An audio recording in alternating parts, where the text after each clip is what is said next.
कैसे हैं आप? आज फिर मैं एक इंटरेस्टिंग कंपनी आपके लिए लेके आया हूँ और ये कंपनी सेमीकंडक्टर मैन्युफैक्चरिंग इंडस्ट्री को बिलोंग करता है।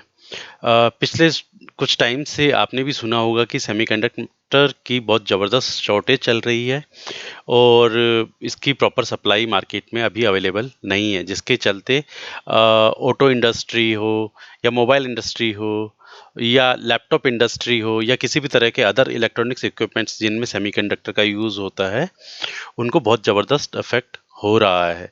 तो उसी से रिलेटेड मैंने कुछ कंपनीज पे जब एनालिसिस किया तो उसके बाद मुझे एक बहुत अच्छी कंपनी मिली और अभी हम कुछ ही टाइम में उसका चार्ट एनालिसिस और फंडामेंटल एनालिसिस पे भी जाएंगे। पर उससे पहले मैं आपसे एक रिक्वेस्ट करना चाहता हूं कि मेरे जो भी वीडियो बन रहे हैं ये सारे video investment point of view से है।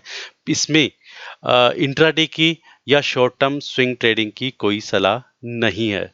ऐसा आपको कहने का पर्पस ये है कि मेरे पास कुछ कॉल्स आई और उन्होंने मुझे, जो भी मेरे व्यूअर्स हैं, उन्होंने मुझे बोला कि आपके रिकमेंडेशन के बाद में शॉर्ट मतलब जो हमारा शेयर है वो नीचे जाने लग गया, तो अभी क्या हमको उसको सेल करके निकलना चाहिए।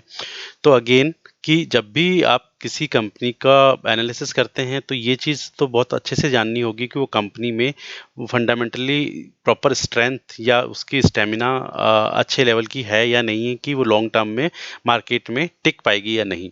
तो मेरी जितने भी वीडियोस बने हैं उनमें मैंने इस चीज़ का ध्यान रखा है कि कंपनी स्ट्रांग होनी चाहिए और फ्यूचर ग्रोथ पर्सपेक्टिव उसका बहुत ही अच्छा होना चाहिए। सो इसीलिए मैंने आपको ये सलाह दी कि ये जितनी भी कंपनीज मैंने रिकमेंड की हैं इनको आप इन्वेस्टमेंट पॉइंट ऑफ व्यू से ही लें और उसके बाद ही किसी तरह का इन्वेस्टमेंट का प्लान करें। तो जिस कंपनी के लिए आज हम बात करने वाले हैं, इस कंपनी ये जो सेमीकंडक्टर इंडस्ट्री है उसको बिलोंग करती है। और अगर आप करंट न्यूज़ देखें तो उस न्यूज़ में है कि automotive industry is running out of chips. The global semiconductor shortage that began in the first quarter of 2021 has held assembly lines around the world. और ये अगले एक साल तक इसकी इस सेमीकंडक्टर की शॉर्टेज बने रहने की पूरी पॉसिबिलिटी है। और जो कंपनीज ऑलरेडी सेमीकंडक्टर मैन्युफैक्चरिंग में हैं उन्होंने अपने नए प्रोजेक्ट्स स्टार्ट करना शुरू कर दिए हैं, डिमांड्स बढ़ाने अपने जो प्रोडक्शन बढ़ाना शुरू कर दिया है और बहुत ही अच्छे नए उनको opportunities future point of view से नज़र आ रही है। क्योंकि क्योंकि पिछले टाइम में जो अभी कोविड सिचुएशन आया था उस कोविड के चक्कर में इन्होंने मैन्युफैक्चरिंग बंद कर दी थी और अभी एकदम से डिमांड बढ़ने के कारण से इस चीज़ का शॉर्टेज हुआ है। तो चलिए बिना किसी डिले किए हम पहले चलते हैं इस कंपनी के चार्ट एनालिसिस पे और उसके बाद हम करेंगे इसका फंडामेंटल एनालिसिस। ये है एक सेमीकंडक्टर मैन्युफैक्चरिंग कंपनी का चार्ट और इस चार्ट में अगर आप देखेंगे कि जस्ट एक महीने पहले, अगर मैं इसको आपको दिखाऊं और हम बात करें 1 जून, सिर्फ एक महीने पहले इस कंपनी का शेयर 132 के आसपास ट्रेड हो रहा था, जो कि आज 229 यानी अप्रॉक्सीमेट 230 के आसपास ट्रेड कर रहा है। तो इतने शॉर्ट टर्म में इसकी ग्रोथ पर्सपेक्टिव और इसकी डिमांड के चलते इसका शेयर ने बहुत ही अच्छा ग्रोथ दिखाया है और फ्यूचर में भी ये ग्रोथ बनी रहेगी। ये देखिए नीचे अगर आप इसका वॉल्यूम देख पा रहे हैं तो कंटिन्यूअसली इसका वॉल्यूम इंक्रीज हुआ है और ये वॉल्यूम का लेवल अभी और बढ़ने की पूरी पॉसिबिलिटी है। तो इसका आपको एनालिसिस करना चाहिए और इसके बारे में विचार करना चाहिए। चलिए अब मैं आपको लेके चलता हूँ इसके फंडामेंटल एनालिसिस पे। तो जिस कंपनी की मैं बात कर रहा हूँ उस कंपनी का नाम है ASM टेक्नोलॉजी लिमिटेड। इस कंपनी का अगर हम देखें कि ये कंपनी किस चीज़ों में किस किस तरह की मैन्युफैक्चरिंग करती है, तो मुझे आपको यहाँ लेके आना पड़ेगा जो इंडस्ट्री।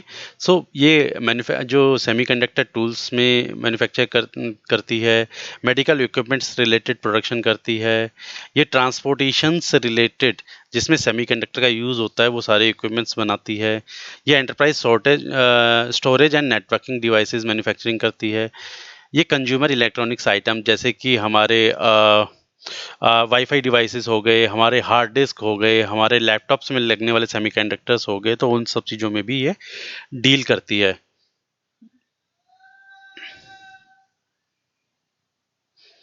अब अगर हम इसके नेक्स्ट पेज पे आते हैं, ये company electric and electronics devices, mechanical design, electric vehicles and numerical simulations related products में भी काम कर रही है। ये सारे वो प्रोडक्ट्स हैं जिनमें कंपनी अभी मैन्युफैक्चर कर रही है और फ्यूचर में इसमें और अधिक अपॉर्चुनिटीज इनको देखने को मिल रही है, तो उसमें ये अभी रिसर्च एंड डेवलपमेंट कर रही है।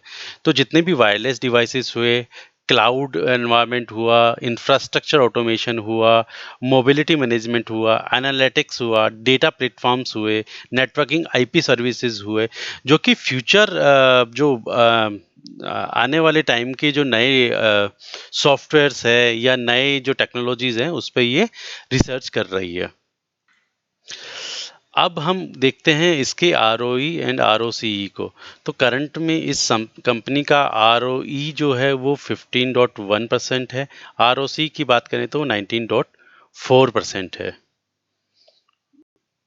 इस कंपनी के प्रोज एंड कॉन्स की बात करें तो कंपनी ने जो है पिछला कुछ अच्छे गुड क्वार्टर्स दिए हैं लास्ट कुछ टाइम में, और company has been maintaining the healthy dividend payout 75.39% इसके हिसाब से। कॉन्स की बात करें तो कंपनी अभी 3.84 टाइम्स स्टॉक ट्रेडिंग कर रहा है। Company has a low return on equity of 9.72। तो कंपनी का जो ROE है वो इसके इंडस्ट्री पीयर्स से अगर कंपेयर करें तो थोड़ा सा कम है।